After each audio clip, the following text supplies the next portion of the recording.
أعوذ بالله من الشيطان الرجيم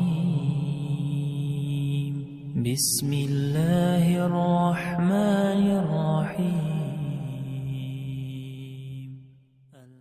اس آیت کے اندر اللہ تعالیٰ نے بڑی ہی خوبصورت باتیں بیان فرمائی ہیں اور بڑی ہی اہم باتیں ہیں، ان کے اوپر غور کرنا ہے، سمجھنا ہے۔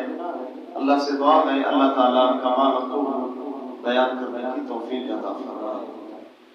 اللہ فرماتے ہیں من اهتدى فإنما يهتدي لنفسه، جس بندے نے بھی ہدایت پائی وہ اس نے اپنی جان کے لیے پائی، یعنی اپنے لیے ہدایت حاصل۔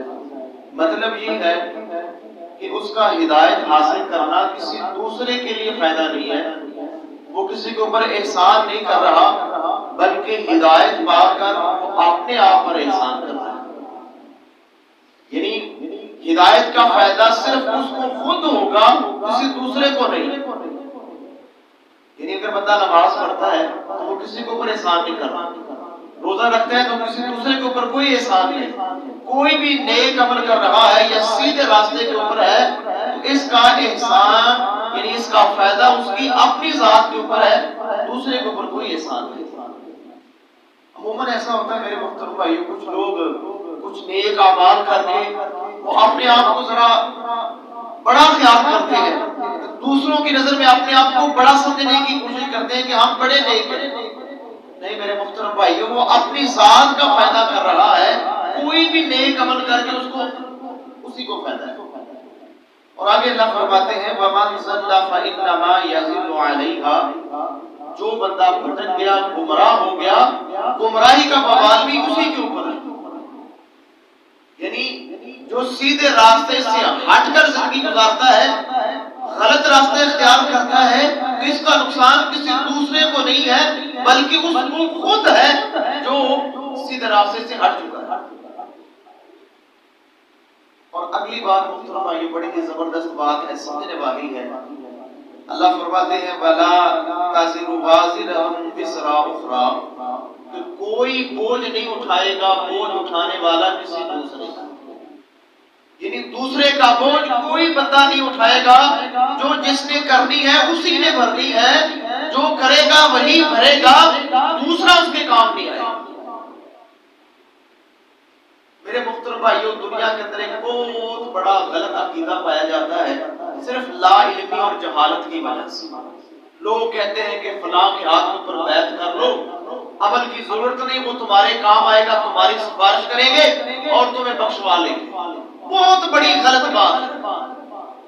قرآن کے اندر ہم پیچھے بھی پڑھ کے آئے ہیں، سورہ انعام ہے آیت نمبر 164، اسی طرح سورہ فاطر ہے آیت نمبر 18 ہے، وہاں پر بھی اللہ نے یہ بات واضح کر دی ہے کہ کوئی دوسرے کا بوجھ نہیں اٹھائے گا۔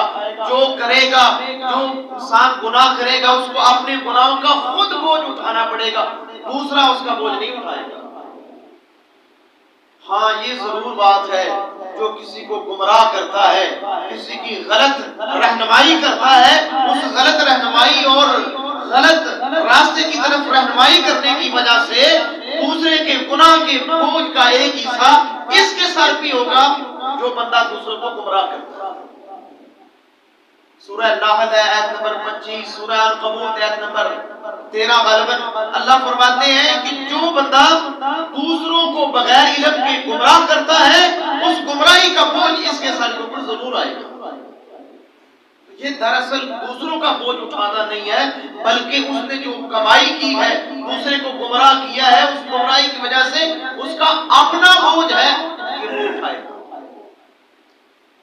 اسی طرح میرے محترم بھائیوں ہم پیچھے پڑھ کے آئے ہیں، سورہ مائدہ ہے آیت نمبر 32 ہے، کہ سیدنا آدم علیہ السلام کے ایک بیٹے نے قتل کیا تھا۔ اس دنیا کے اندر سب سے پہلا قتل وہ ہوا تھا۔ اب آدم کے اس قاتل بیٹے کے اوپر دنیا کے اندر جتنے بھی قتل ہوں گے گناہ کا ایک حصہ اس کی طرف ہی جائے گا۔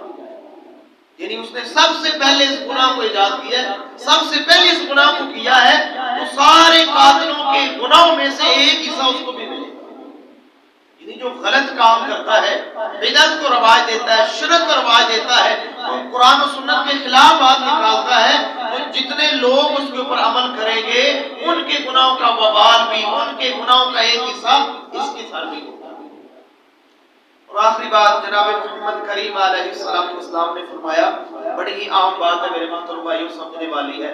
صحیح بخاری کے اندر غالباً 1285 نمبر کے اوپر یا 1284 نمبر کے اوپر یہ حدیثیں موجود ہیں۔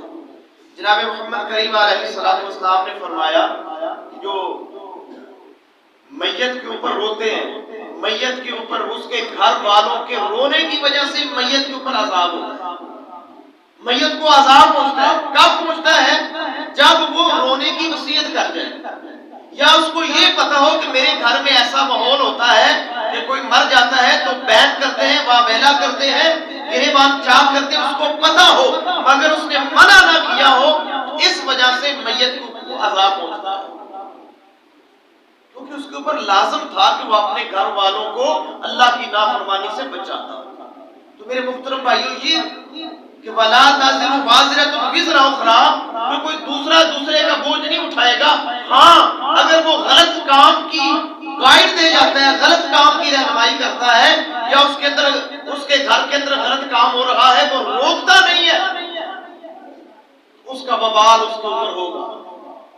مثلا اولاد کے اندر کوئی ایسا گناہ ہے، اولاد شرک کر رہی ہے، بدعت کر رہی ہے، یا غلط کام دین کے اندر داخل کر رہی ہے، گھر کا سربراہ روکتا نہیں ہے، تو اس گھر کے سربراہ کو بھی اس اولاد کے غلط کام کرنے کا وبال اس گھر کے سربراہ کو بھی ملے، کیونکہ محمد کریم علیہ السلام نے فرمایا کلکم رائن و کلکم مسئول عن رعیتہ، ہر بندہ اپنے متحد لوگوں کا حکمران ہے اور وہ کل قیامت کو جواب دہ ہوگا اس کے متحد لوگ کس طرح کے کام کر کے آئے۔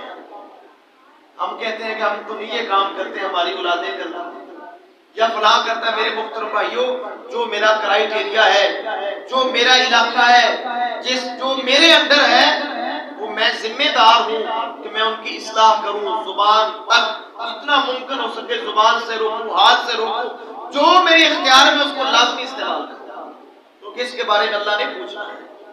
تو میرے محترم بھائیوں، نبی کریم علیہ السلام نے فرمایا، ہاں اگر مرنے والا رو گیا ہو، اس کو پتا ہو کہ میرے گھر کے اندر بیان ہوگا، لوگ واویلا کریں گے، اور وہ وصیت کر دے کہ ایسا نہیں کرنا، اللہ کے نبی نے فرمایا وہ پھر بری ہے، پھر اس کو عذاب نہیں ہوگا۔ تو معلوم ہوا کہ اگر انسان کوئی غلط کام کر جاتا ہے، اس کی ترویج کرتا ہے، روکتا نہیں ہے، تو وہ بھی لوگوں کے غلط کام کے گناہ کے اندر شریک کار ہے، حصے دار ہے۔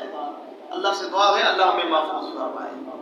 اور آگے اللہ فرماتے ہیں وَمَا كُنَّا مُعَذِّبِينَ حَتَّى نَبْعَثَ رَسُولًا، اور ہم عذاب نہیں دیتے یہاں تک کہ ہم کوئی رسول بھیج دیں۔ یہ اللہ کی رحمت، اس کا عدل ہے کہ جب تک اللہ کو پیغام پہنچانے والا کسی قوم کے اندر نہ بھیج دے، اللہ ان کو تباہ و برباد نہیں کرتا، اللہ ان کے اوپر عذاب نازل نہیں کرتا۔ یہ عین اللہ کا عدل ہے۔ اور کچھ زمانہ ایسا بھی گزرا ہے کہ جب لوگوں کے پاس اللہ کے نبی نہیں تھے، اللہ تعالیٰ نے ان کو استثناء دیا ہے کہ ان پر میرا عذاب نہیں آئے گا۔ جیسے محمد کریم علیہ السلام سے پہلے بھی کچھ ایسے لوگ گزرے ہیں کہ جو صحیح دین کے اوپر تھے لیکن اسلام کے اوپر نہیں تھے، شرک نہیں کرتے تھے، بدعت نہیں کرتے تھے، بت پرستی نہیں کرتے تھے، اللہ تعالیٰ نے ان کو عذاب سے استثناء دیا ہے، ان کو عذاب نہیں پہنچا۔ تو میرے محترم بھائیو، یہ اللہ تعالیٰ کا عدل ہے۔ لیکن میرے محترم بھائیو، آج ہمارے سامنے یہ قرآن اور پیارے محمد کریم علیہ السلام کا یہ فرمان موجود ہے، قیامت تک کوئی نبی نہیں آئے گا، اب یہ کتاب قیامت تک کے لیے ہدایت کا ذریعہ ہے۔ تو جس کے پاس محترم بھائیو قرآن پہنچ چکا ہے، حدیث پہنچ چکی ہے، پھر بھی وہ عمل نہیں کرتا، پھر وہ ذمہ دار ہے، اللہ اس کی گرفت کرے گا۔ دنیا کے اندر بھی اللہ اس کو پکڑ سکتا ہے اور آخرت کے اندر بھی پکڑ سکتا ہے۔ میرے محترم بھائیو، بہت بڑا وہ بندہ ظالم اور بہت بڑا گنہگار ہے جو قرآن سن کے، پیارے رسول کی حدیث سن کے عمل نہیں کرتا۔ میرے محترم بھائیو، وہ اپنے ایمان کی فکر کرے، اپنے یقین کی فکر کرے کہ میرا ایمان کلمے کے اوپر، محمد کریم علیہ السلام کی رسالت کے اوپر میرا ایمان کیسا ہے۔ قرآن بھی میں سن رہا ہوں، پیارے رسول کے فرامین بھی سن رہا ہوں، پھر بھی میرا دل نہیں بدلا، میرا طریقہ نہیں بدلا، میں سنت کی طرف نہیں گیا، تو میرے محترم بھائیو ایسے بندے کو فکر کرنی چاہیے۔ دین نہ تو کسی امام کا نام ہے، نہ کسی مولوی کا نام ہے، نہ کسی پیر کا نام ہے، دین صرف قرآن محمد کریم علیہ السلام کی سنت اور آپ کی صحیح احادیث کا نام ہے۔ اللہ سے دعا ہے اللہ ہمیں عمل کرنے کی توفیق عطا فرمائے۔ میرے محترم بھائیو، یہ جہاں یہ دنیا اللہ نے دی اس لیے ہے کہ اللہ کو راضی کر لے، تو اگر میرے محترم بھائیو میرے سامنے صحیح حدیث آ جائے، قرآن آ جائے، پھر میں اپنی اصلاح نہ کروں تو میرے محترم بھائیو بہت بڑے خطرے کی بات ہے، پھر میں اپنا بیڑا خود غرق کر رہا ہوں۔ یہ اور بات ہے کہ پتہ نہ چلے وہ اللہ کے سپرد ہے، اللہ تعالیٰ آسانی کرے گا، رحمت کرے گا، لیکن پتہ چلنے کے بعد بھی میرے محترم بھائیو میں قرآن سے اعراض کروں، احادیث رسول سے اعراض کروں، تو بڑی تباہی کو میں خود دعوت دے رہا ہوں۔ اللہ سے دعا ہے اللہ ہمیں محفوظ فرمائے، اللہ قرآن کے ساتھ بھی سچی ایمانی عملی محبت نصیب فرمائے، اور محمد کریم علیہ السلام کی احادیث آپ کی سنتوں کے ساتھ بھی سچی ایمانی عملی محبت نصیب فرمائے۔ اللہ سے دعا ہے اللہ اپنی رحمت سے کمی کوتاہی معاف فرمائے۔